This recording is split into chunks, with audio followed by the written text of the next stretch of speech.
Hello दोस्तों, स्वागत है आपका मेरे यूट्यूब चैनल पर।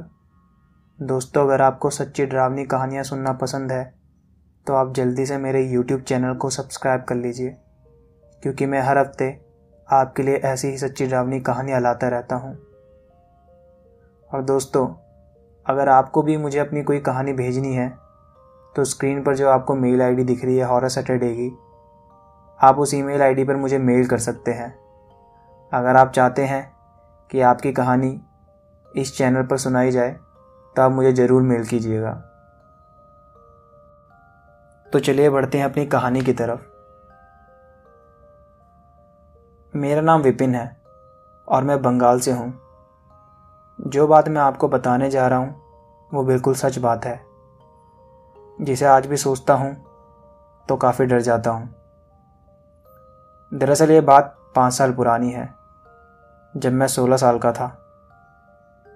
उस वक्त सर्दियों का समय था और आपको तो पता ही है, सुबह के 6 बजे भी सर्दियों में अंधेरा ही रहता है।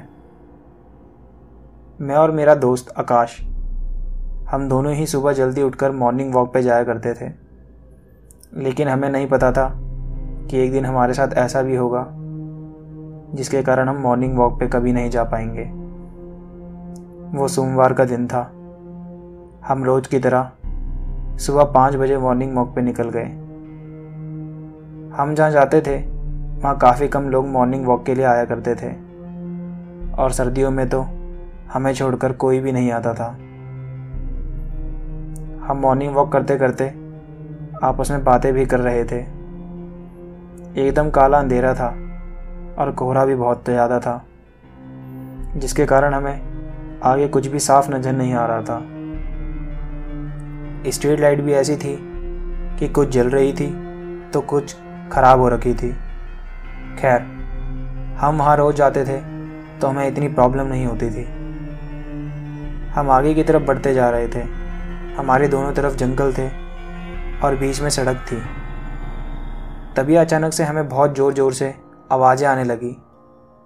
आवाज़ें कुछ ऐसी थी मानो कोई बहुत ज़ोर ज़ोर से हंस रहा हो, और वो आवाज़ें जंगल के अंदर से आ रही थी, लेकिन हमें कुछ दिख नहीं रहा था। हम जैसे ही थोड़ा आगे बढ़े तो हमारे सामने अचानक कुछ लोग सड़क को क्रॉस करके जंगल के अंदर चले गए। वो लोग काफ़ी अजीब थे। सारे के सारे काफ़ी काले थे और किसी किसी की तो आंखें एकदम लाल थी। यह देखकर हम काफ़ी डर गए थे। हमने वहाँ से निकलने का फ़ैसला करा। हम जैसे ही वहाँ से पीछे मुड़े तभी किसी ने हमारा नाम लेकर पुकारा। जब हमने नज़र घुमाई तो वो एक बूढ़ा आदमी था। काफ़ी बूढ़ा था वो, सही से चल भी नहीं पा रहा था। एक लकड़ी के सहारे चल रहा था। वो धीरे धीरे हमारे पास आया। वैसे हम काफ़ी डरे हुए थे और उस बूढ़े आदमी को देखकर तो हम और भी डर गए।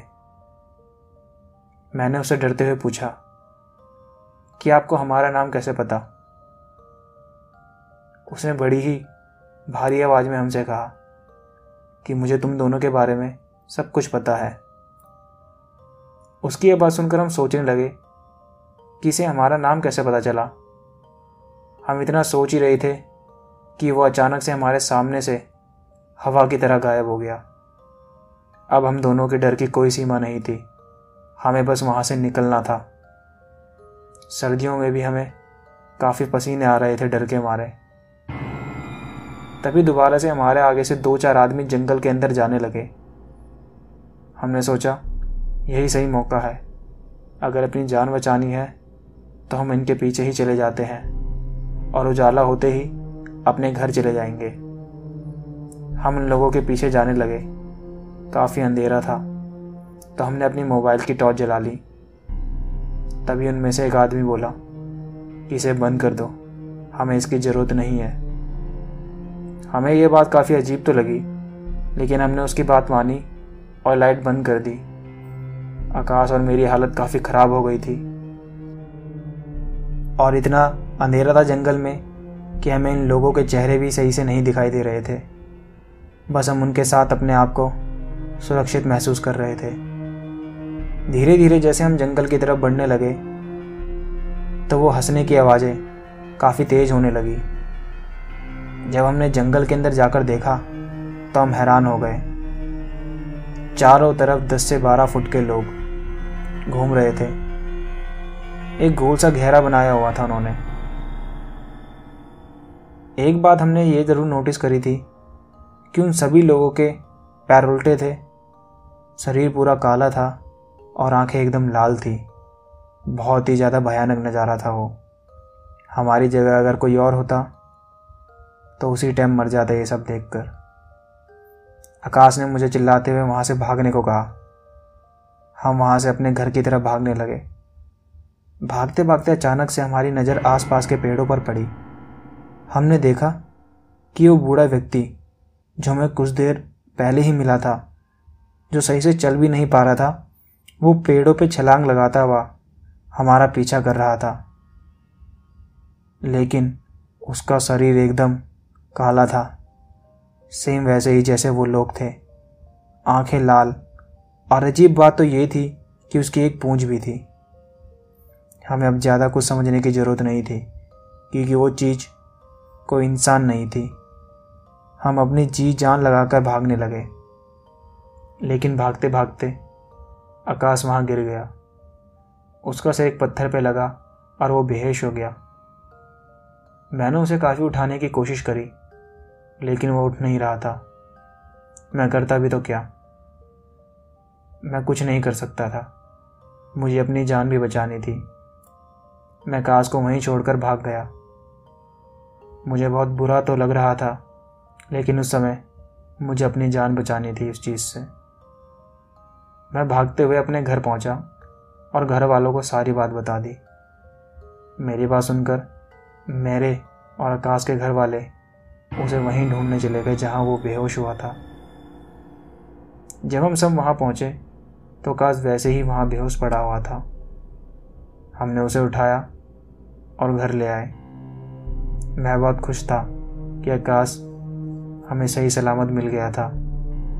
लेकिन उस दिन के बाद से आकाश काफ़ी बदल गया था।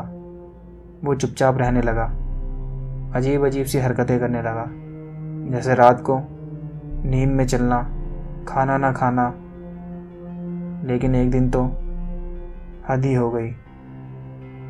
रात के करीब 2-3 बजे आकाश कहीं गायब हो गया। आकाश के घर वालों ने मुझे फ़ोन करा तो मैं भी वहाँ चला गया। क्या हो रहा था किसी को कुछ भी समझ नहीं आ रहा था, लेकिन आकाश की दादी समझ गई थी कि उन्हें क्या करना है। वो हम सबको लेकर पंडित जी के घर चली गई, जो कि पास में ही रहते थे, और पंडित जी को सारी बात सच सच बता दी। सारी बात सुनने के बाद पंडित जी ने हमें अपने पीछे आने को कहा और हमें वहीं ले गए जहाँ एक आकाश बेहोश हुआ था। जब हम वहाँ पहुँचे तो हमारी आंखें फटी की फटी रह गई। आकाश था तो वहीं, लेकिन वो पेड़ पर बैठकर एक कौवे को पकड़कर उसे कच्चा खा रहा था। उसकी आंखें एकदम लाल थी और पूरे चेहरे पर खून ही खून लगा हुआ था। उसकी ऐसी हालत देखकर हम सब काफ़ी डर गए। तभी पंडित जी ने कुछ मंत्र पढ़े और गंगा जल की कुछ छींटें आकाश के चेहरे पर मारी। आकाश बेहोश होकर पेड़ से नीचे गिर गया। फिर पंडित जी आकाश को मंदिर में ले गए और मंदिर पहुंचकर आकाश को एक पेड़ पर बांध दिया और उससे बोलने लगे कि मुझे पता है तू क्या चीज़ है और तेरी जगह इस दुनिया में नहीं है, तो उस बच्चे के शरीर को छोड़ दे। लेकिन आकाश बस हंस रहा था और वह हंसने की आवाज़ भी बहुत भयानक थी। लेकिन वो चीज़ आकाश को नहीं छोड़ रही थी। तभी पंडित जी कुछ मंत्र पढ़ने लगे तो आकाश दर्द के मारे चिल्लाने लगा और कहने लगा कि मैं इसके शरीर को छोड़कर चला जाऊंगा, तुम मंत्र बंद कर दो। और इतना कहकर आकाश बेहोश हो गया। करीब 2-3 घंटे के बाद आकाश को होश आया। आकाश बिल्कुल ठीक हो गया था। पंडित जी ने उसके हाथ में एक ताबीज़ भी बांध दिया था जब हमने पंडित जी से उस चीज़ के बारे में पूछा तो उन्होंने बताया कि दरअसल वो एक बुरा जिन था जिसने आकाश के शरीर पे कब्जा कर लिया था, और जिन लोगों को हमने जंगल में देखा था वो सारे जिन ही थे, लेकिन वो सब अच्छे जिन थे। तभी उन्होंने इन्हें कुछ नहीं करा। और जिस दिन ये लोग जंगल में गए थे उस दिन जिनकी शादी थी, जिसे बहुत कम लोग ही देख पाते हैं। आज उस बात को तो 5 साल हो गए, लेकिन उस चीज़ का डर अभी तक मेरे और आकाश के मन और दिल से नहीं निकल पाया है।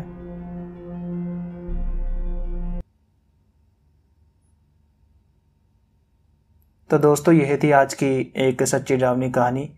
अगर आपको कहानी पसंद आई तो प्लीज़ आप मेरे चैनल को सब्सक्राइब कर लीजिए और वीडियो को लाइक कर दें, और आप मुझे एक छोटा सा फीडबैक भी दे दीजिए कि आपको कहानी कैसी लगी। तो मिलेंगे फिर अपनी अगली कहानी पर। तब तक के लिए नमस्कार।